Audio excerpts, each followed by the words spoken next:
dizer que esse é um dos piores filmes que eu já assisti na vida, porque eu assisti filmes bem ruins, mas ele tá ali na lista. E depois de ver esse filme, pra todo mundo que me pede pra eu assistir o reboot, pra assistir Just Like That, eu pergunto de volta: vocês me odeiam? É de fato necessário?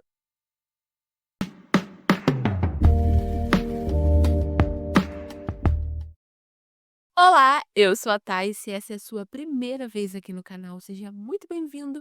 E se você é um inscrito retornando, seja muito bem-vindo de volta. Se você me acompanha aqui pelo menos por alguns meses, sabe que eu nunca havia assistido Sex and the City na vida e comecei essa empreitada no final do ano passado. E trouxe aqui todas as minhas reações às temporadas. E já que eu terminei todas as temporadas de Sex and the City, basicamente finalizei a série, eu não poderia deixar de assistir os famigerados filmes também. Depois de pouquíssima pressão de vocês, eu assisti os filmes e eu devo dizer que eu tenho opiniões sobre eles. Então vamos lá. Eu pensei em separar cada filme para o seu próprio vídeo, mas, vamos ser sinceros, seriam vídeos muito curtos e vocês já deixaram bem claro que quanto mais longo o vídeo, mais felizes vocês ficam. Então eu trouxe os 2 filmes num vídeo só. Então vamos começar falando sobre o primeiro, Sex and the City, o filme. Assim, eu diria que tudo que vocês me falaram sobre esse filme, basicamente, meio que talvez tenha me preparado para assisti-lo, porque disseram tanto sobre quão ruim ele era que eu não achei ele tão ruim assim. Sex and the City, o filme não é bom, mas ele é camp, ele é divertidinho, ele é no plot just vibes, ele é um artefato de sua época, sabe. Ele é bem o que eu espero de um filme meio comédia romântica, meio checklist dessa época. Ah, obviamente, esqueci de falar, se você ainda não assistiu meus vídeos sobre as temporadas de Sex and the City, eu vou deixar aqui nos cards pra você assistir. Se você ainda não é inscrito no canal, aproveita e se inscreve agora. Esse filme não me parece que tinha a intenção de ser um grande filme, sabe? Ele foi mais algo para os fãs, um presente para os fãs, vamos assim dizer. É um bom filme pra você deixar, assim, no fundo enquanto, sei lá, você tá fazendo a unha ou fazendo alguma outra atividade e você quer alguma coisa familiar ali, divertidinha, mas não necessariamente algo que exija tanto da sua atenção. Esse filme é ideal pra isso. Ele não é, assim, uma obra cinematográfica a ser lembrada, mas como estamos aqui, iremos dissecá-lo, não é mesmo? É mesmo. Bom, o filme começa, tipo, se passaram 2 anos desde o fim da série e a Carrie e o Big estão very much in love, né. Ah, mas é claro que vai entrar um cisco no olho agora. Nem eu sei como eu fiz a proeza de conseguir tirar esse cisco, mas enfim. Bom, voltando ao que eu estava falando, se passaram 2 anos, Carrie e Big estão lá muito felizes, muito apaixonados, procurando um apartamento para morarem juntos, porque, por algum motivo, nesses 2 anos, ainda não eles não foram morar juntos, não sei por quê. Questionável, não que eu esteja dizendo que em 2 anos você já tem que estar morando junto com o seu parceiro, mas convenhamos, a Carrie e o Big estão juntos há mais do que 2 anos, eles estão juntos desde o começo da série, basicamente, mas enfim. A Carrie e o Big é questionável, mas não é surpreendente, é super plausível que eles ainda não tenham tomado um passo, assim, importante de comprometimento no relacionamento deles, que a Carrie já venceu só de conseguir convencer o Big a dividir um apartamento com ela. E aí eles encontram a cobertura perfeita, maravilhosa do sonho dos 2, é caríssima, a Carrie não consegue bancar, apesar dela agora estar muito bem de vida, mas assim, né, ela não é bilionária. E o Pig pode, obviamente, bancar, porque ele tem muito dinheiro, e ele resolve comprar a cobertura para os 2 morarem juntos. E é isso que instiga toda a insegurança dela nesse relacionamento, é isso que de fato começa o plot do filme. Ah, mas eu preciso fazer um comentário também, aquela primeira cena aonde ele beija ela no nariz. Bom, isso instiga o plot porque, né, logo depois ela e as meninas vão no leilão, onde a Samantha quer achar um anel lá específico, que é um leilão de uma mulher que mudou a vida dela toda pra ficar com um cara que ela era apaixonada, um cara que era super bilionário, e ele proporcionou a ela a vida dos sonhos durante acho que 10 anos, até que um belo dia ele deu um pé na bunda dela e, tipo, expulsou ela de casa, afinal, era ele quem proporcionava tudo, portanto, ele se sentia no direito a tudo e ela ficou sem nada, né, vamos dizer assim. E assim, pessoas que nunca entenderam a Carrie vão olhar pra essa parte do filme e vão dizer que ela se deixou olhar se deixou olhar? Ela se deixou levar pelos olhares das amigas, ela se deixou levar pelo que as pessoas falam e pela pressão da sociedade, e foi por isso que ela acabou impulsivamente ficando noiva e planejando um casamento grandioso. Mas pessoas que realmente entenderam a Carrie ao longo dessas 6 temporadas de série, sabem que, se esses pensamentos já não estivessem dentro da cabecinha dela, ela jamais iria se deixar levar pelos comentários, porque Carrie nunca faz aquilo que as pessoas aconselham ela a fazer. Ela se importa com o que os outros pensam só até certo ponto. No final das contas, ela nunca toma as decisões dela necessariamente baseado no que as outras pessoas vão dizer. Mesmo porque, se fosse assim, ela não teria tomado decisões tão ruins ao longo das 6 temporadas. No fundo, ela tava com tanto medo do Big largá-la sozinha, quanto as amigas estavam com medo do Big largá-la sozinha. E ela não é a pessoa mais responsável do mundo, convenhamos. Agora, eu acho que este medo, essa insegurança é uma boa razão pra você querer casar com alguém? Absolutamente não. Volta lá naquela mesma insegurança que o Aiden teve quando eles ficaram noivos, e era por isso que ele queria tanto, tanto casar com ela. Da mesma maneira que eu não acho que teria sido uma boa ideia ela ter dado prosseguimento com o casamento com o Aiden, também não acho aqui que é uma boa ideia ela dar prosseguimento no casamento com o Big. Mas ela vai, joga um verde pro Big sobre isso, sobre a história e tal. E ele responde: se você quiser casar, a gente casa. O homem mais romântico do mundo, senhoras e senhores. Mas não é nem isso que me irrita nessa cena, pra ser sincera. O que me irrita nessa cena é como a gente consegue ver o medo e a hesitação da Carrie em sequer tocar no assunto com ele. Ainda assim, 2 anos depois deles com um relacionamento estável, a gente assume, né, que eles não terminaram nesses 2 anos, ela ainda não consegue comunicar pra ele o que ela realmente quer, cara. É tipo, a gente tá na primeira temporada de Sex and the City de novo. Se casar é importante pra ela. Não porque ela acredita tanto na instituição do casamento, e isso é um sonho que ela sempre teve, como por exemplo com a Charlotte, ou porque ela quer uma grande festa de casamento, mas porque se casar significa uma estabilidade, tal como com a Miranda significava, por exemplo. A Brenda também não era uma super romântica, ela não desejava uma festa de casamento, mas ela achava que se casar era o próximo passo, porque era o passo de mostrar que o relacionamento que eles estavam era comprometido, era realmente uma parceria pra vida. E eu não tô dizendo que, se você não se casar, isso não significa que você não tem uma parceria pra vida, não é isso que eu tô falando. Mas, se o seu desejo é se casar pra mostrar que você vai ter uma parceria pra vida, por que não?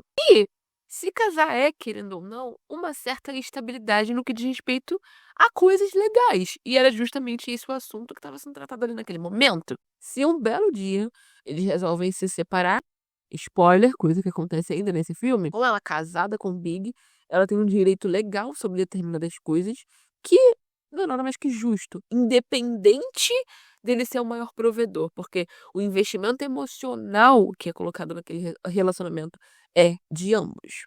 Então, eu acho sim que, se eles se separassem, ela tinha direito a uma recompensação financeira. Eu acho que todas as vezes que eles se separaram, ela deveria ter direito a uma recompensação financeira. Mas enfim, em 2 anos de namoro, ela nunca abordou esse assunto. É bizarro pra mim. Uma grande observação que eu preciso fazer conforme acontece o desenrolar do filme. O nome do Big é John James Preston? Eu nunca li os livros de Sex and the City. Eu não sei se nos livros ela em algum momento fala o nome do Big, e se nos livros o nome dele é John James Preston. Mas se não, se isso foi uma invenção dos produtores do filme, eu me pergunto 2 coisas. Primeira, eles sempre tiveram a ideia de colocar esse nome desde o começo, ou do nada eles perceberam que em tantos anos ninguém sabia o nome do Big e eles precisaram inventar um nome, de repente, e essa foi a primeira coisa que veio à cabeça deles. Por um lado, eu acho é tão horrível o nome, é tão é um nome ruim, é um nome bem ruim. Mas por outro lado, é um nome simplório pra um homem medíocre, né, então meio que faz sentido. E mais uma vez, a linha do tempo me deixa muito perdida, porque agora eu não lembro se eles falam, mas eu tenho quase certeza que em algum momento eles falam que eles estão juntos há 2 anos no filme, ou eu tô maluca. Mas a série havia terminado 4 anos antes do filme ir ao ar. Elas falam que no momento em que Carrie conta pra elas que que ela ficou noiva, elas falam que eles estão há 10 anos juntos. Pra eles estarem há 10 anos juntos, se a gente fizer uma conta de 1 ano pra cada temporada da série, teria que ter se passado 4 anos desde a sexta temporada. Porém, na sexta temporada, ela tinha 38 anos. E nesse filme ela tá com 40 anos. Então, das duas, uma. Ou eles falam 40 como, você tá nos seus 40 e ela tá com 42. Mas eu diria que se fosse o caso, eles falariam isso no filme, porque eles não iam perder a oportunidade de chamar uma mulher de velha. Ou eles se perderam no personagem como se perderam na linha do tempo, como sempre. O que é muito mais provável. Agora eu lembrei porque que eu tô achando que eles estão juntos há 2 anos. É porque eu fiz essa conta de 38 pra 40. Então, o filme tem que se decidir. Eles estão juntos há 2 anos, eles estão juntos há 4 anos. Se for 4, fica pior ainda. Ela nunca ter mencionado que queria se casar, mas enfim. Ok, eles vão se casar e eu odeio. O que eu mais odiei nesse filme é que ele tenta convencer a gente que a Carrie Bradshaw, uma mulher que anda na rua assim, não queria uma festa glamurosa com mais de 200 convidados.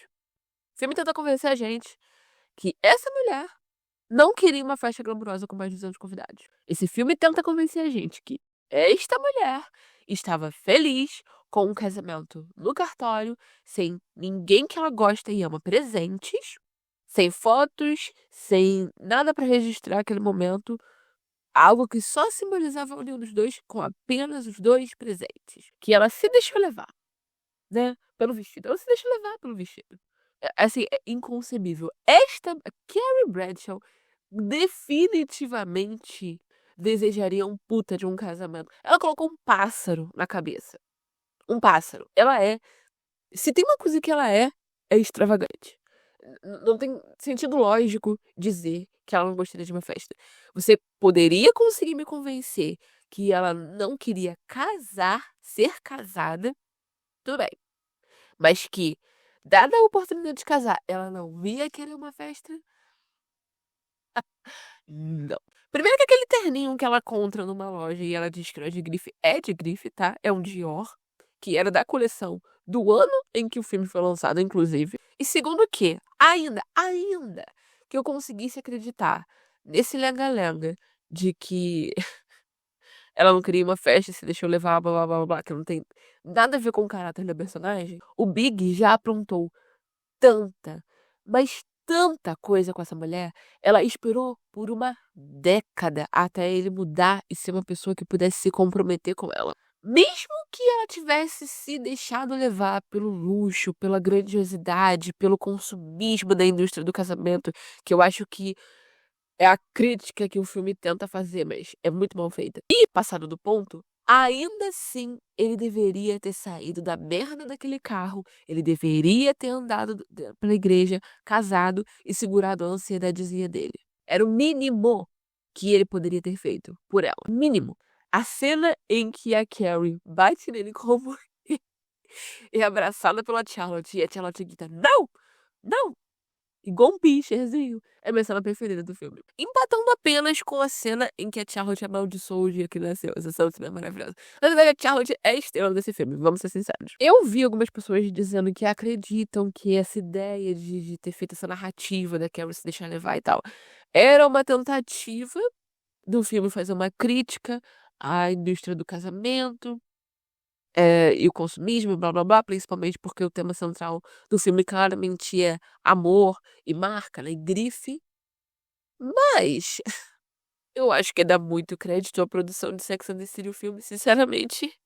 Eu acho que era só uma tentativa de humanizar o Big aos nossos olhos mesmo e poder criar um plot dentro dessa metáfora que eles ficam martelando, piscando na nossa cabeça o filme inteiro, né, que é amor e grife. Eu não acho que eles tenham pensado tão profundamente. Ai, vamos fazer uma crítica com Sex and the City. Uma marca que é literalmente sobre luxo, extravagância e consumismo. Não faz muito sentido pra mim. E se a ideia era fazer essa crítica, era extremamente mal feita, mas enfim. E uma curiosidade que também adiciona pra minha teoria de que não tinha crítica nenhuma, é que tal como a Peloton, a marca da bicicleta, não sabia que eles iam fazer aquele plot onde o Big morre just like that, e deu todo aquele escândalo de publicidade por causa disso e tal, a Vivienne Westwood também não sabia que a Carrie ia acabar não se casando com o vestido durante o filme, e ela ficou indignada ao assistir o filme e perceber o que foi feito do vestido que ela eh, fez especialmente para ser usado nesse filme. Dizem que ela saiu da premiere até mais cedo, que ela odiou a história. Pulando para minha favorita, Miranda. Como eu previ na sexta temporada, não existia a possibilidade dela e do Steve terem um final felizes para sempre, porque eles não são feitos um pro outro. Eles não combinam, apesar de se amarem, passou apenas ali 2 ou 4 anos, não sei, e eles já estão se ressentindo um do outro. Porque ele sempre se ressentiu da quantidade de trabalho que ela tinha, né. Na verdade, eu acho que ele se ressente mais da paixão que ela tem pelo trabalho, coisa que ele não tem na mesma medida. E não somente isso, além dela trabalhar numa profissão com um horário super exigente, que sustenta mais de 50% da vida confortável que eles vivem, ela ainda é mãe de uma criança pequena.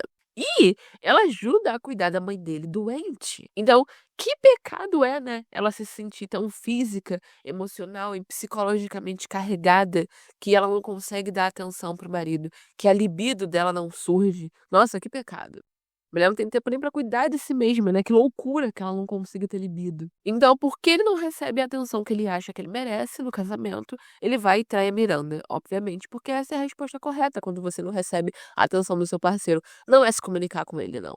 Não é tentar aliviar a carga que ele tem pra que ele consiga ter mais tempo pra passar com você. Não, não, não, não, não. É trair.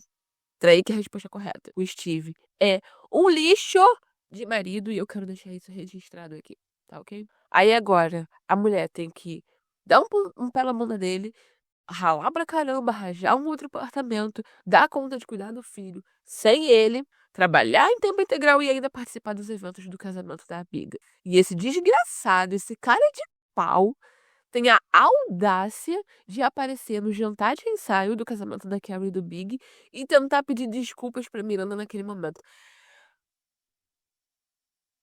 "Ai, porque você não atende nenhuma das minhas ligações, porque você não fala comigo". Será que é porque eu não quero falar com você? Será que você não pegou? Não entendeu ainda? Que o motivo de eu não atender suas ligações é porque eu não quero falar com você? Eu não quero aceitar suas desculpas? Sinceramente, me poupe. O Steve, ele é tão fraco, ele é tão banana, até o momento em que ele conta pra ela o que aconteceu, você vê que claramente ali é porque ele se sente mal, ele se sente tão culpado, não consegue carregar aquela culpa. Em nenhum momento é porque ele acha que o que ele fez de fato interferiu na relação dos dois. Até como ele conta, é porque, ai, mas é porque você não me dava mais atenção, Miranda. Ai, mas é porque eu estou me sentindo tão sozinho, foi só uma vez. É sempre sobre ele, nunca é sobre os 2 ou sobre ela, ou sobre o que ela precisa, né, ou o que a relação precisa, é sempre sobre ele, o que ele precisa naquele casamento. E é tão triste a cena dela chateada, porque tá passando um ano novo sozinha, sentindo que regrediu na vida, porque achava que ter uma família significaria que ela não teria que passar por feriados sozinha novamente, e tá ela ali. Tem a cena onde a Carrie vai até ela correndo na neve, e tem trânsito, não sei o quê. E é tipo uma cena de comédia romântica, mas no fim ela tá correndo pra se encontrar com a amiga. E eu adorei essa cena. Essa cena é uma das melhores do filme pra mim. Essa narrativa ali desse momento é uma das melhores. É a melhor do filme pra mim. Porque é sobre isso que pra mim Sex and the City sempre representou. A amizade feminina, a comunidade entre mulheres, o apoio que a gente se dá. Junto com ela, no meu top 5 e as outras 2 cenas da Charlotte, tá a cena da Samantha dando iogurte na boca da Carrie quando elas estão no México. É um cuidado muito bonito que a gente sabe que é um cuidado que vem de amiga mulher pra amiga mulher, sabe. Então a gente tem nossa outra queen, Samantha, que tá se sentindo solitária em Los Angeles. Diga o que quiser, eu gostei muito do plot da Samantha nesse filme. Eu diria que é a única que eu, de fato, gostei mesmo do plot. Faz muito sentido que uma mulher com a personalidade dela, depois de passar anos dedicando a vida dela, eh trabalhando para o cara com que ela também se relaciona, que ela ia eventualmente se ressentir dele. E também faz muito sentido que ela, depois de 5 anos, ia ficar entediada no relacionamento. E é muito legal que eles criaram isso de uma maneira que ela não mostra que é culpa do Smith. Tem aquela cena onde ele é meio idiota, mas em geral, eles pelo menos não fazem o Smith fazer nada tão absurdo que faça com que a Miranda fique com raiva dele. Ela simplesmente entende que aquele relacionamento não é mais pra ela, não é mais pros dois. Eles simplesmente agora estão em momentos muito diferentes da vida deles e ela não quer mais fazer sacrifícios por esse relacionamento, por ele, e tá tudo bem, tá tudo bem. E o mais legal é que apesar dela ser a Samantha, ela consegue ter controle próprio e não trair o namorado enquanto eles ainda estão juntos, o que eu acho um amadurecimento dela. Na minha opinião, foi um final satisfatório para um casal que eu gostei muito de acompanhar em todo o tempo que eles estiveram juntos. Eles não destruíram o amor deles, eles se amavam o suficiente para entender quando não havia mais paixão ali e cada um seguiu o seu caminho. Isso é amor de verdade. Relacionamentos às vezes simplesmente acabam. É a realidade da vida. Então nós temos a Charlotte, que na minha opinião é a melhor personagem desse filme, porque ela está extremamente engraçada nesse filme, sério. Nada supera algumas falas que ela tem. Com exceção de todo o período que elas passam no México, e ela é extremamente xenofóbica. Eu não consigo entender por que cargas d'água eles têm que sempre inserir ali alguma problemática, cara, em tudo que eles fazem. Quando não é com a Samantha sendo misógino apesar de ser mulher, ou tendo um comportamento predatório em cima de alguém, é a Charlotte sendo, sei lá, xenofóbica ou preconceituosa com alguma pessoa. Por quê? Por que que eles não conseguem deixar a gente ser feliz? Por quê? "Ah, mas o filme é de não sei quando". Ai, era horrível desde essa época, meu Deus do céu. Apesar de eu achar que é muito merecida a cena que ela se caga nas calças depois de tudo que ela falou da comida do lugar. No entanto, ainda assim, teve algum momento em que eu vi que acho que a Sarah Jessica Parker respondeu um tweet dizendo que alguém perguntando se a Charlotte havia tido diarreia por causa do pudim ou por causa da água que ela sem querer bebe no chuveiro. E a Sarah Jessica Parker respondeu que era por causa da água, então só seria bom no final se ela tivesse ficado com diarreia por causa do pudim. Se é por causa da água, continua sendo o mesmo comentário, então não. Enfim, tirando isso, ela tá extremamente engraçada, ela é o alívio cômico do filme em vários momentos. Ela teve as 2 grandes frases icônicas: "No, e a caça dele you're born". E ela finalmente consegue experimentar aquilo que ela sonhou por tanto tempo, que é a experiência de ficar grávida. Como eu falei, minha única ressalva com o plot dela é a maneira como ela fala do México. E a minha segunda ressalva é que eu acho que os medos dela durante a gravidez não foram devidamente explorados. Para um filme de 2 horas e meia, eles tinham tempo suficiente para explorar com mais afinco a parte dela do filme também. Essa é uma mulher que sofreu com infertilidade por anos, teve vários abortos. Foi dito para ela que a possibilidade dela ter um bebê biológico era mínima, se não zero. Por que ela não morreria de medo de algo ruim acontecer dessa vez? Eu acho super plausível que ela tivesse com medo de correr. Ainda mais correr. Eu acho super plausível até se ela tivesse com medo de fazer qualquer exercício físico e falasse que ela tem que ficar deitada na cama o tempo inteiro.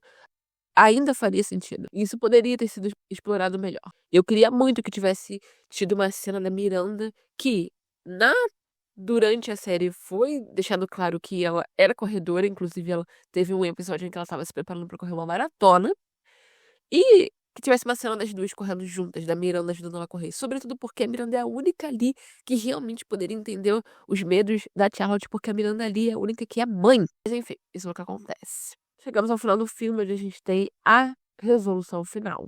E eu não sei nem se vale a pena, sinceramente, reclamar do quão idiota é ela ter voltado pra ele daquela maneira depois de todos os meses em que ela ficou sofrendo, tentando se recuperar, tentando reestruturar a vida dela depois de terminar com ele, mais uma vez. O cara simplesmente te abandonou no altar. O cara não conseguiu te respeitar o suficiente pra sair do carro, entrar numa igreja e ficar 1 horinha ali durante uma cerimônia. Era só isso que ele precisava fazer, se segundo ele o medo dele era da cerimônia, de ter todo mundo olhando e não do casamento em si. Assim, eu nem vou gastar meu tempo e o seu tempo reclamando sobre isso, porque no final das contas eu já me conformei que com relação ao Big, a Carrie sempre vai ser uma idiota, não adianta. Só que o que me irrita nesse filme é como eles tentam fazer o problema parecer que está nela. E como eles fazem dele escrever os poemas por e-mail pra ela, a carta de amor, sei lá que merda era aquela, como se fosse um grande mousse. Como se, ai meu Deus, o último romântico da Terra. O cara nem escrevia a própria carta de desculpas ou a própria carta de amor pra mulher que ele ama, ele é capaz. Ele tem que pegar poemas e digitalizar. Incrível como É incrível como a barra é tão lá embaixo. É incrível. Mas enfim, vai parecer uma loucura o que eu vou falar agora, mas eu gostei desse filme. Eu sei. É porque assim, obviamente, pra falar dele aqui eu tenho que dissecar plot por plot. E quando eu disseco plot por plot, eu chego à conclusão de que o filme é uma merda. E eu não gosto de como ele trata em geral a grande maioria dos personagens. Mas assim, no que diz respeito a ser divertidinho, ter proporcionado entretenimento, o filme me proporcionou mais entretenimento do que ele me irritou em geral. Certas coisas eu honestamente eu já esperava. Eu já esperava que o Big e o Steve fossem ser grandes idiotas. Então assim, né? Em geral, eu diria que se eu tivesse que recomendar ele pra alguém, eu recomendaria, como eu falei, pra ser uma coisinha boba pra você assistir quando você não quer pensar muito e quer deixar de fundo. Mas bem, então chegou o momento em que eu assisti o segundo filme, Sex and the City 2, e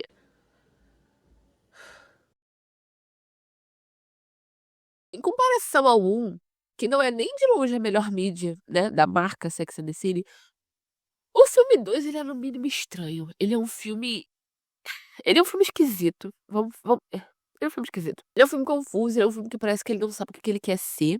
Eu não entendi qual era a proposta, qual era a ideia que ele tinha com esse filme. Assim, toda a estranheza dele começa com a desconexão do início do filme. Que, ironicamente, foi a melhor parte pra mim.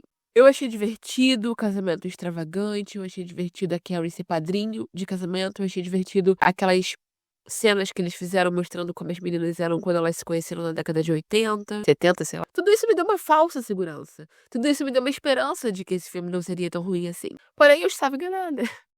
Vai voltando essa parte por enquanto que a gente precisa falar disso. Tipo assim, a música de fundo sobre o que é Sex and the City, que é tão ruim que chega a ser engraçada, é muito bom, sabe? É exatamente o tipo de coisa que eu quero assistir num filme de 2010. O casamento é perfeito.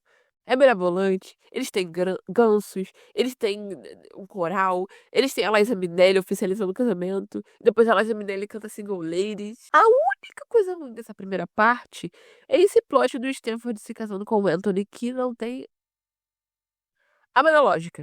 Não tem. Não tem porque o Anthony não merece. O Stanford é doce, ele é gentil, ele é simpático, ele é um ótimo amigo e ele merecia estar se casando com uma pessoa que o ame e o trate bem. O Anthony, ele é insuportável. O Anthony é nojento. O Anthony tratou o Stanford mal durante o tempo inteiro que ele apareceu na série. Por que diabos eles iam colocar os dois juntos? E pior, eles nem mostram o Anthony tratando o Stanford bem nesse momento. Quando eles mostram o Anthony pela primeira vez no filme, ele tá falando sobre trair o futuro marido. Por que não deixar o Stanford se casar com um carinha que ele tava namorando quando a série terminou, que era tão legal pra ele? Por que que o Stanford não pode ser feliz? E tipo assim, parece aquela coisa do, a gente tem dois gays, então eles têm que ficar juntos, sabe? Eles nem tentaram contar a história deles de uma maneira que fosse me fazer comprar que eles estavam apaixonados. Tipo, eles só jogam essa informação. É tão. Mais uma vez, Sex and the City e suas péssimas escolhas românticas. Os comentários desse filme, eles. Mas enfim, essa é a única coisa boa que tem, que a partir daí, já dentro do casamento ainda, já começa a ficar bem ruim. Os comentários desse filme têm aquela mesma apelação de Sex and the City de ai, gente, é muito controverso. Ai, a gente fala as coisas, tipo, muito diretamente, isso é muito cool. É tão cool que não é ofensivo. Porém, sem nenhuma crítica, que a série pelo menos tenta fazer sobre alguma coisa, só fica algo que envelheceu muito mal, sabe? Tipo, eles falam do casamento gay quase 5 vezes quando o filme tinha, sei lá, 10 minutos ainda. Tipo, você tá indo pra um casamento onde dois homens gays vão se casar. Você não precisa necessariamente ficar falando o tempo inteiro que é um casamento gay, sabe? E chega um momento onde é a Charlotte, de todas as pessoas, que vira pra galera e fala: vamos ser menos um pouquinho, acho que a gente tá exagerando. Mas então o filme conserta tudo o que aconteceu, porque o Anthony aparece e ele mesmo faz comentários ofensivos. E diz que tá tudo bem. Tá tudo bem porque ele aceitou a festa, então o parceiro dele tem que aceitar ele trair. E aí todo mundo fica em choque, mas é claro que a advogada dos traidores e casos extraconjugais de plantão Carrie tem que falar: gente, não é da nossa conta. Mesmo sabendo que ali naquela roda tem amigas dela que foram traídas pelos seus parceiros e sabe o quanto isso machucou essas mulheres. E o comentário sobre fidelidade continua porque logo depois a gente encontra o conflito da Charlotte nesse filme, que é a babá dela tem seios grandes, então, portanto, ela vai ser corna.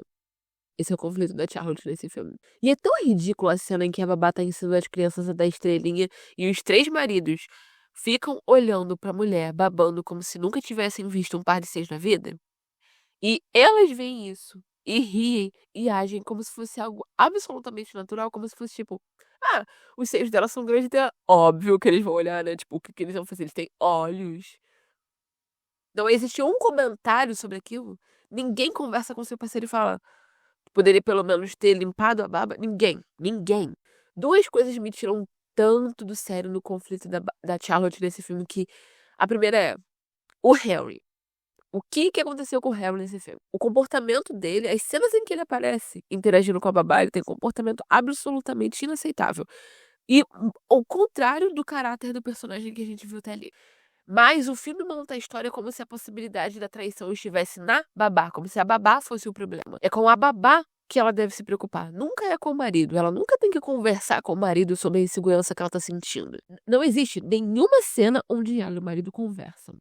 E a segunda coisa é que a trama da dificuldade que a Charlotte estava tendo em lidar com a segunda filha e em dar conta da maternidade em geral, é deixada de lado por causa dessa bobeira e é um assunto muito mais interessante de ser mostrado. É o problema perfeito para você entregar para a personagem dela, que é fundamentada em perfeição, em se apresentar de certa maneira, em ser equilibrada, sabe? É ela entender que a maternidade não é um mar de rosas, que não é fácil, que ela vai estar fora de controle e que tá tudo bem, não dá conta de tudo. Seria ideal se fosse só esse o conflito da Charlotte e se ele fosse melhor abordado e aprofundado no filme. Mas é claro que não é, então vamos nos conformar. Bom, não satisfeitos em me irritar com essa história da Charlotte, os roteiristas tiveram que criar o pior conflito possível pra Carrie, que é a vida dela tá perfeita demais, então ela tem que inventar um problema. Ela não consegue conceber que o marido sessentão que ela tem, o cara que ela correu atrás por toda Nova York por 10 anos, simplesmente não quer sair pra jantar toda noite. Não entra na cabecinha dela. Ele quer passar a maioria das noites assistindo Netflix e pedindo iFood. Que problemão. Eu me pergunto o que eu achava que seria a rotina de casado dos dois e o que era a rotina de solteiros dos dois quando eles estavam juntos. O que mudou de quando eles casaram pra agora? De antes deles casarem pra agora. Por um lado, eu entendo que ela sendo uma pessoa que trabalha de home office, não tem essa real necessidade de sair de casa pra trabalhar, o que implica em você, bem ou mal, abstrair um pouco, conversar com pessoas, ver gente, etc e tal, se cansar, ela acaba achando entediante você passar os 7 dias da semana em casa, sozinho, quer fazer alguma coisa. Tudo, eu super entendo isso. Ela quer fazer algo diferente em alguns dias da semana. Show. Mas achar um absurdo que ao chegar de um fim de semana, de uma viagem que vocês fizeram, onde vocês comeram fora o tempo inteiro, confraternizaram com pessoas, com seus amigos o tempo inteiro, que ele queira ficar em casa naquele dia, assistir TV e pedir comida, que isso é ruim, que isso é chato, é assim, em que mundo essa mulher vive? Carrie, você é rica.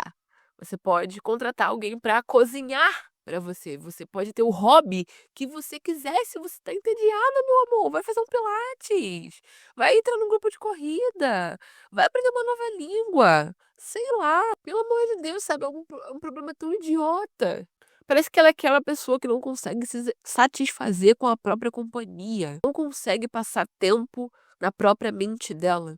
É bizarro, porque nessa cena, quando o Big para e abre o jornal e começa a ler e tá super confortável ali na casa deles, ela senta na poltrona e fica olhando pro nada, tipo, ela não consegue pensar em nada pra ela fazer pra ocupar o tempo dela. Ela tem que estar sempre arrumada, ela tem que estar sempre fazendo alguma coisa interessante, ela tem que estar sempre indo conhecer o mais novo restaurante, a balada que abriu na cidade. Ela parece que tem aversão a conforto. Ela só se sente satisfeita se ela achar que ela tá fazendo alguma coisa na qual ela é vista, ela é notada. E eu super entendo a decepção dela quando vê que o presente de aniversário deles é aquela televisão, porque é pequena demais. Por que ele não comprou uma televisão de 59 polegadas? Eu me pergunto. Não, mas tipo, eu entendo porque é triste quando ela percebe que ele não a entende. É muito triste você ter um parceiro que não te entende. Por outro lado, Carrie, quando foi que o Big te entendeu? Eu não sei o que que você esperava casando com ele, porque ele nunca conseguiu entender suas necessidades.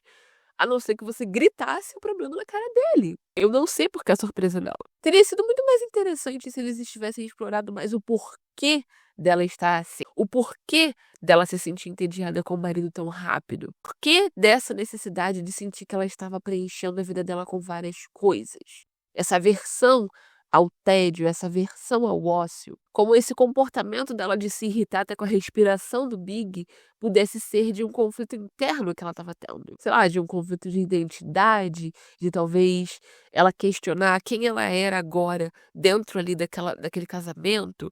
E isso poderia estar linkado com o fato dela ter tomado um susto do Stanford ter usado o sobrenome de casada dela assim, lá que do casamento que ele deu pra ela. Poderia ser a jornada dela não saber mais quem ela era, dela se sentir perdida, porque durante todo esse tempo que a gente acompanhou a Carrie, ela estava sempre em busca de algo, ela estava sempre em busca desse amor que iria mudar a vida dela e tal, e agora ela tem. E então? Sem contar que agora, além de amor, ela tem um conforto financeiro, ela pode se dar o luxo de fazer o que ela quiser, e isso também a deixa confusa. Seria um ótimo conflito para personagem. Uma nostalgia pelo passado, pela época da simplicidade.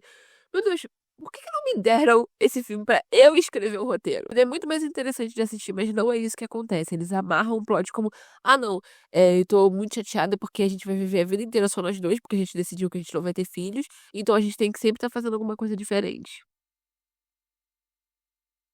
Então, como no filme anterior eles já fizeram o Steve trair a Miranda, eles não iam conseguir fazer o trair de novo, ela perdoar ele, e os fãs simplesmente aceitaram isso, dessa vez o conflito dela é um chefe misógino que grita na cara dela, não deixa ela falar, etc e tal. O que poderia ser algo super interessante da gente trabalhar, não é? Sobretudo se a gente tivesse ali um marido que mostrasse a ela que ela é incrível no trabalho dela, que ela merecia mais que aquilo, que desse suporte a ela. Lembrasse ela de tudo incrível que ela já fez nesse trabalho e o valor que ela tem. Que dissesse a ela que ela deveria se impor ou mostrar para a empresa que ela é valorizada por outras empresas que estão, sei lá, oferecendo vagas de emprego para ela, por exemplo. Mas não, não, não, não, não. A ideia do Steve de apoio é dizer para Miranda se demitir e ficar em casa, cuidando da casa. É incrível a rapidez a qual ele sugere isso. É quase como se fosse algo que tivesse ali que ele queria desde sempre. O conflito da Samantha só começa de verdade quando elas viajam para os Emirados Árabes, né? E ela não pode levar todos os remédios hormonais que ela tá tomando lá e tal. Então ela tem que encarar os sintomas da menopausa, incluindo a falta de libido, o que para uma personagem como a Samantha é algo muito drástico, é algo muito difícil de lidar. Afeta ela emocionalmente, afeta a psique dela. Mais uma vez, o filme não explora a oportunidade de falar sobre esse assunto que é muito interessante, que é pouco abordado, inclusive, menopausa é muito pouco falado, inclusive a falta de libido nela. O filme só pincela esse momento o suficiente pra criar momentos ali de piada e tal, e fica por isso mesmo eles resolvem o problema dela da falta de libido assim, é só aparecer um outro macho. O plot da Samantha acaba sendo, se é que possível, o mais sem graça de todos. Se você achou tão ruim quanto a maneira como eles abordaram esse assunto com a Samantha, uma ótima sugestão é Grace e Frank, onde em alguns momentos eles abordam essa questão do sexo para mulher mais velha, falta de libido, ressacamento e tal, de maneira super interessante e engraçada. Bom, e aí nessa viagem que começa a segunda parte do filme, onde ele vira uma sátira da experiência estadunidense no Oriente Médio e cada personagem é uma caricatura de si própria. A Miranda se intitula A Guia Informal de Conhecimentos Gerais sobre os Emirados Árabes e o filme utiliza ela pra contar as anedotas sobre a cultura de maneira nada orgânica e bastante condescendente. A Charlotte, mais uma vez, é só uma representação conservadora e preconceituosa, como no primeiro filme. Dessa vez, ela come a comida do lugar, mas usa o sobrenome de solteira porque ela acha que todo mundo ali vai ser antissemita só porque é muçulmano. E a Carrie volta a brincar com a linha tênue da fidelidade quando ela encontra o Aiden. Por quê? Não sei. Não sei por que que o Aiden tá ali no meio dos Emirados Árabes e com um país daquele tamanho, eles vão se. Não sei. E aí, a Carrie surta quando ela vê a crítica ao novo livro dela no The New Yorker, o que é a única tentativa do filme de abordar abertamente o tema que eles queriam falar nesse filme, que é a percepção sobre as mulheres. A percepção sobre as mulheres é ruim nos Estados Unidos, é ruim nos Emirados Árabes Unidos, é sempre ruim. Mas ao invés de explorar esse assunto, criar piadas datadas e cenas extravagantes era mais importante para eles. Então, o tema é falado só em algumas frases mesmo pela Miranda e fica por isso. Mesmo quando no final eles encontram mulheres dali da região, Ainda assim, não tem nenhuma discussão sobre, eles só descobrem que elas são gente como a gente, por quê? Porque elas usam marcas de grife por debaixo da burca. E então a Carrie decide trair o marido e a Charlotte, como uma boa amiga, fala pra ela: mulher, de novo não, para de brincar com fogo. E aí a Carrie tem uma resposta tão grosseira e tão absurda pra Charlotte, que é passada por cima tão rapidamente nesse filme, que assim, me deixa com ódio. No entanto, é isso que nos leva ao melhor momento do filme pra mim, que é quando a Miranda planeja uma noite só para as duas, para que a Charlotte pudesse relaxar e finalmente admitir os problemas que ela tá tendo na maternidade e abstrair um pouco, sabe? Não se sentir culpada por falar as coisas que no fundo ela estava pensando sobre as filhas. E é esse tipo de coisa, esse tipo de cena que fazia Sex and the City ser bom pra mim. E aí, bom, final do filme, a Carrie obviamente trai o marido. Uau, uau, que surpresa, ninguém esperava. Ela beija o Aiden, e aí ela surta, porque ela percebe que, obviamente, não era pra ela ter feito isso. E no momento em que ela beija o Wade, ela percebe que, na verdade, ela estava louca e tudo que ela queria, na verdade, era o Big. Ela jamais quis uma outra pessoa, ela jamais esteve entediada no casamento. Ela só estava com medo de que, eventualmente, ela fosse ficar entediada no casamento.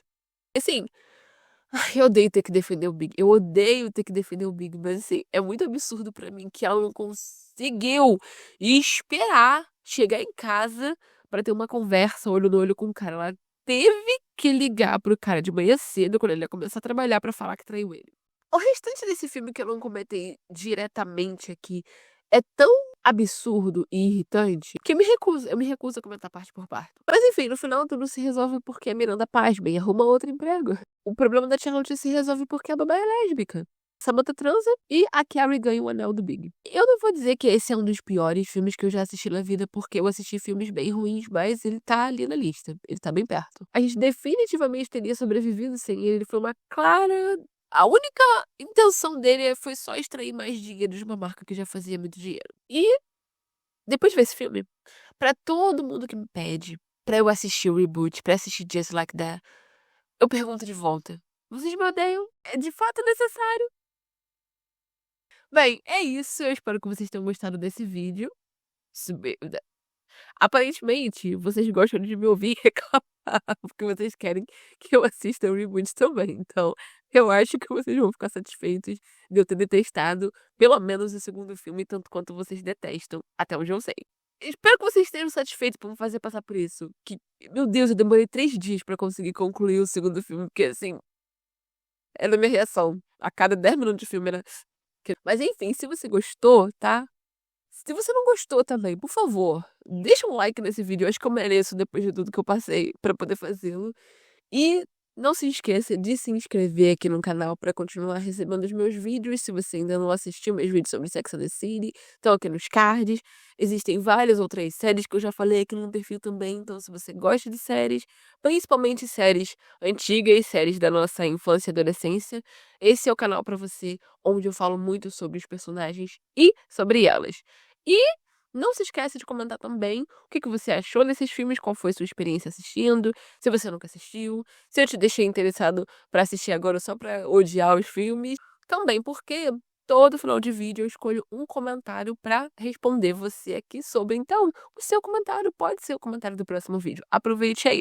O de hoje é o comentário da Kim Mika 4607, que disse no meu vídeo sobre a teoria da área C em PLL, em Pretty Little Liars. Ela falou: ideia de vídeo.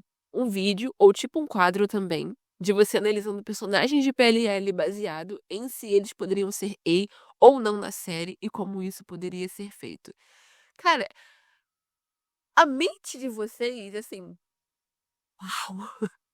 Eu fico pasma e ao mesmo tempo tão lisonjeada do meu vídeo chegar em pessoas tão inteligentes. Sério. Bravo. Serei capaz de fazer? Não sei.